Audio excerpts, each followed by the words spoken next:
you want to change the world, start off by making your bed. If you make your bed every morning, you will have accomplished the first task of the day. It will give you a small sense of pride, and it will encourage you to do another task, and another, and another. And by the end of the day, that one task completed will have turned into many tasks completed.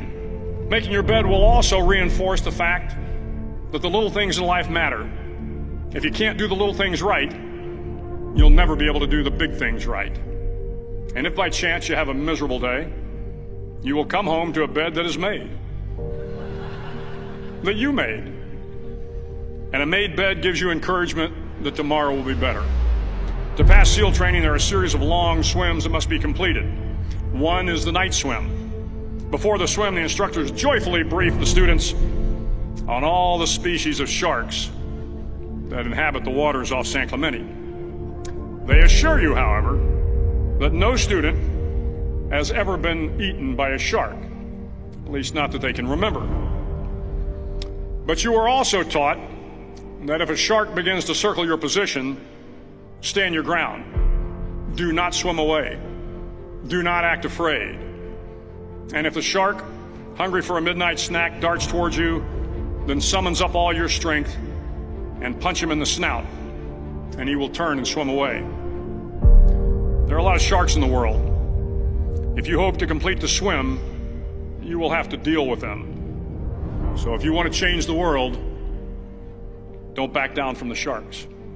Over a few weeks of difficult training, my SEAL class, which started with 150 men, was down to just 42. There were now 6 boat crews of 7 men each.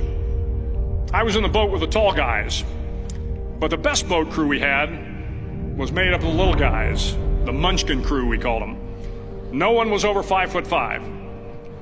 The Munchkin boat crew had 1 American Indian, 1 African American, 1 Polish American, 1 Greek American, 1 Italian American, and 2 tough kids from the Midwest.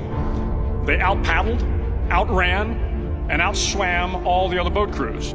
The big men in the other boat crews would always make good-natured fun of the tiny little flippers the Munchkins put on their tiny little feet prior to every swim. But somehow these little guys from every corner of the nation and the world always had the last laugh, swimming faster than everyone and reaching the shore long before the rest of us. SEAL training was a great equalizer. Nothing mattered but your will to succeed, not your color, not your ethnic background, not your education, not your social status. If you want to change the world, measure a person by the size of their heart, not by the size of their flippers. The 9th week of training is referred to as Hell Week. It is 6 days of no sleep, constant physical and mental harassment, and 1 special day at the Mud Flats. The Mud Flats are an area between San Diego and Tijuana where the water runs off and creates the Tijuana Sloughs, a swampy patch of terrain where the mud will engulf you. It is on Wednesday of Hell Week that you paddle down to the mud flats and spend the next 15 hours trying to survive this freezing cold, the howling wind, and the incessant pressure to quit from the instructors. As the sun began to set that Wednesday evening, my training class, having committed some egregious infraction of the rules, was ordered into the mud. The mud consumed each man till there was nothing visible but our heads. The instructors told us we could leave the mud if only 5 men would quit. Only 5 men, just 5 men, and we could get out of the oppressive cold. Looking around the mud flat, it was apparent that some students were about to give up.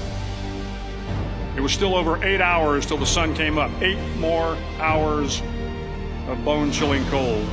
The chattering teeth and the shivering moans of the trainees were so loud, it was hard to hear anything.